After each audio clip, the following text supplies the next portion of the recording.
Hey everybody, Tim over from the Bulwark here. We got into some heavy stuff on MSNBC today. Cable news, how about that? Deep thoughts, real feelings. I guess that's where we are in the country right now. I was there with Nicolle Wallace and Alex Wagner, and we just started talking about where we are in this country, whether there's any hope for actually de-escalating and finding common ground, what our threat assessment is on where we are when it comes to authoritarianism. And, you can probably sense it in me if you're a daily viewer of the channel. This is the one question I'm really torn about because I have this natural instinct inside of me that is a pessimistic one. I have my inner JVL. I see a lot of the warning signs out there. And I see things probably getting worse before they get better. Thanks to our president, thanks to AI, thanks to cultural pressure, social pressure, cultural norms. Talk about this more on tomorrow's podcast, so buckle up. And so I feel that pessimism. I feel that worry. I feel that just sort of this sort of sense of being beaten down. I get it. I'm there. The outlook in my crystal ball, my little magic 8-ball, outlook not positive for American democracy and for our society. And yet, who the fuck am I to give up? It's not over yet. And I see maybe this is why I feel so passionately about this. As you can tell, I'm working through all this in real time. I see this anger and resentment and grievance building up among the anti-MAGAs, the pro-democracy coalition, the Democrats, the left, however you want to describe it. I see it. I can sense it. I can feel it. I feel it in the comments. I feel it in my life. And I feel a little responsibility. Because if I'm always negative, if I'm always talking about how bad it is, if I'm always talking about the ways in which these other guys are cruel and ghoulish, then there's good reason to feel anger and resentment and feel grievance. And there is. That's the thing, there is. Everything I'm saying is true. I don't come on here and do fake outrage about the Black Little Mermaid. It's all true. All the things I'm talking about are things worth being outraged about, worth being aggrieved over. The other side is run by people that are cruel and are indifferent to suffering. That's just it. That just is. ICE is behaving horribly, treating people in ways that takes away their humanity. That just is. And so this is where this little tension comes inside of me, which is I'm speaking the truth. I'm calling it as I see it. And yet I also don't want the people hearing it to become totally despondent. And I don't want the people hearing it to become so embittered towards folks on the MAGA side that they can't see them as humans. They can't see a path towards living together, because we have to end up living together. We have to. This is it. We only have one country. We only have one earth. We only have one body. We have to live together. And so I'm just trying to figure out how to find a way to correctly and accurately and passionately share my anger, my rage about what they're doing and the policies they're enacting, share my projections about the path that we're on, while also not making people despair, while also not making people feel like it's impossible and unimaginable to bridge a gap, that there's no way to find redemption. I believe in redemption. I'm a beneficiary of other people being able to believe in redemption. And so I'm not supposed to get into my emotions. This was supposed to be a little 30-second intro to a television hit. But here I am getting verklempt. So that's it. That's where I am. I'm going to give you my real outlook. I'm going to speak the truth about the other side, but I don't want I don't think it's useful or fruitful to be despairing. And I don't think it's useful or fruitful to see people and not feel like they can be redeemed, because we all can. So there you go. Up next, Nicolle Wallace, Alex Wagner, me. Let me show you how many people watch Jimmy Kimmel's return monologue on social media. 19 million and counting. That is 13.3 million on YouTube and 5.6 million on Instagram. And that was just the numbers that we had available to us before we came on the air. Obviously, it's a quickly escalating figure, and we'll keep you updated. But this is the response I think that Dominic is talking about. It's Donald Trump's post. I can't believe ABC fake news gave Jimmy Kimmel his job back. The White House was told by ABC that his show was canceled. Let's stop right there.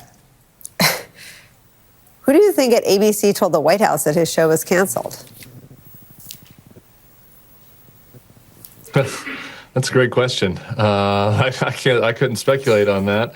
I mean, with Donald Trump, it's one of those things where it's like, did he make it up, or is he sharing something out of school? Both are very Donald Trump characteristics, so it's hard to know. I think the interesting, that post goes on to talk about how much money he got out of ABC from the lawsuit after the George Stephanopoulos shakedown that Disney that they settled.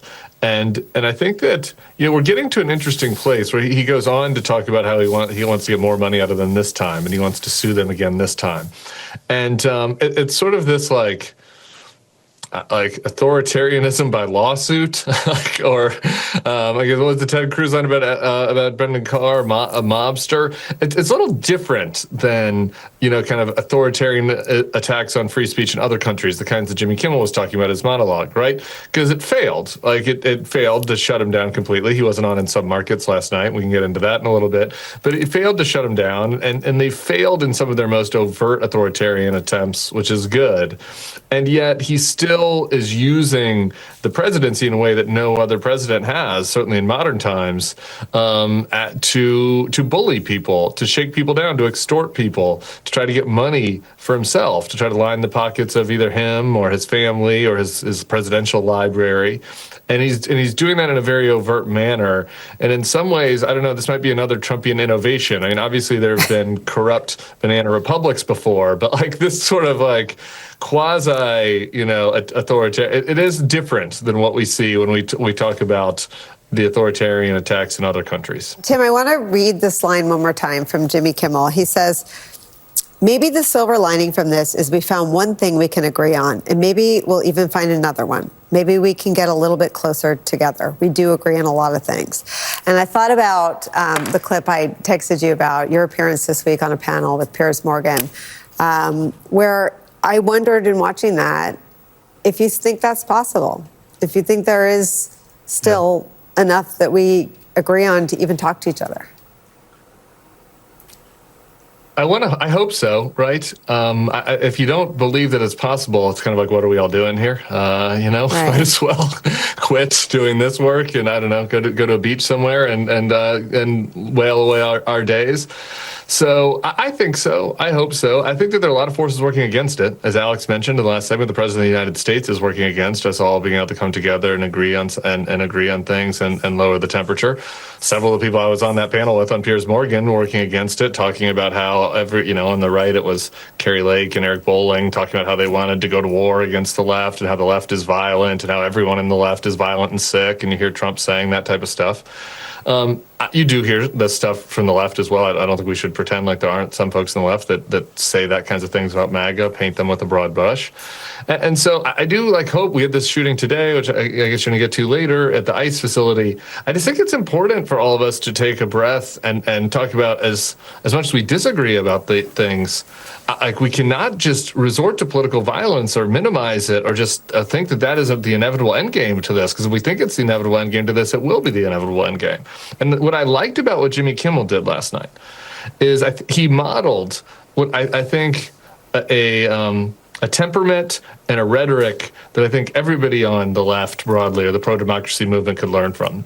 He was defiant. He was stalwart. There's no question where he stood, when it comes to, questions of democracy or questions of political violence or what his ideology was even. You played that clip where he listed out the issues that he cares about. So he was defiant, against this administration, against political violence. He wasn't like weak or both sidesing it or anything like that. But he also was empathetic and authentic in talking about it, and he talked with emotion about how he felt about the assassination of Charlie Kirk and Erica's Kirk's speech, and he talked about how he felt about what they must be going through. He talked, as you mentioned, about his agreement here with Ted Cruz, his unlikely agreement with him. He did it with humor, and I think that if we could get to a place where you can talk with humor and with passion and with authenticity about your disagreements with the other political side, but also the ways where potentially you can find some common ground. I mean, that's the only freaking hope we have. If we can't get to that place, and we are speed running our way, like I said in that clip, to something that looks more like Yugoslavia, something that looks like one of these countries where political violence just happens all the time, and you have these different political tribes or ethnic tribes, and you're in a hot war. I don't think anybody wants that, and I think that you can be opposed to that while also being clear in opposition to what the Trump administration is doing, or if you're in MAGA, being in opposition to the left. Tim, what do you take from the? Yeah, it does, and I'm taking it all in. I'm listening, but I want to ask you if you take this moment and feel like the collective empathy. I think that Jimmy Kimmel expressed what a lot of people felt when they saw Erica Kirk grieving her husband and forgiving his assassin, his murderer, was deep regard for her strength and deep empathy for her pain. And I think what a lot of people felt when Jimmy Kimmel was taken off the air was deep fear for the rights to disagree with the people in power. And I wonder if you think those two universally experienced emotions endure, or if you think we're just at such a velocity that nothing endures. Yeah. I wish I could tell you I was optimistic about that enduring. I'm not. I think that we're in a I think the fever pitch is very high right now. And I think that there's a lot of irresponsible people stroking it, starting at the White House at the top. And so I'm concerned about that. But in order to actually de-escalate, you need folks like Jimmy Kimmel to do what he did last night. And I do think that it was a good start. And I do think you also need to believe that there's some hope. And this going back to my slight disagreement, I think, which was mostly an agreement with Alex. In the last segment, we were talking about where are we on the authoritarian pipeline. One of the reasons that I like to say, to point out the silver linings when I have a rare opportunity to do that, is I think it's important for people to believe we're not on a path or not nearly Pyongyang or not Russia, because if we're Pyongyang or for the Soviet Union, there's no point in fighting. It's hopeless. And if it's hopeless, then people do turn to potentially, rationalize violent actions. And I don't want people to feel hopeless. It's bad. We should be clear-eyed about what's happening. It's unprecedented what this president has been doing, attacking the rule of law and attacking our democracy. But we've also seen successful pushback. And I think people, and so, you didn't have that in Russia, right? People that do successful pushback in Russia get thrown out the window. They start falling downstairs. We're not there yet. And so we should take these moments of successful pushback to galvanize people, to make them feel hope, to make them realize that they can have victories. And if you realize you can't have victories against the other side, then maybe it doesn't seem quite as scary, and maybe these more extremist radicalizations that we've seen aren't as likely. I mean, that's a little bit Pollyanna, I even say, like just coming out of my mouth. I am even skeptical of my own argument there, but I just think that we have to at least try to believe that and try that path.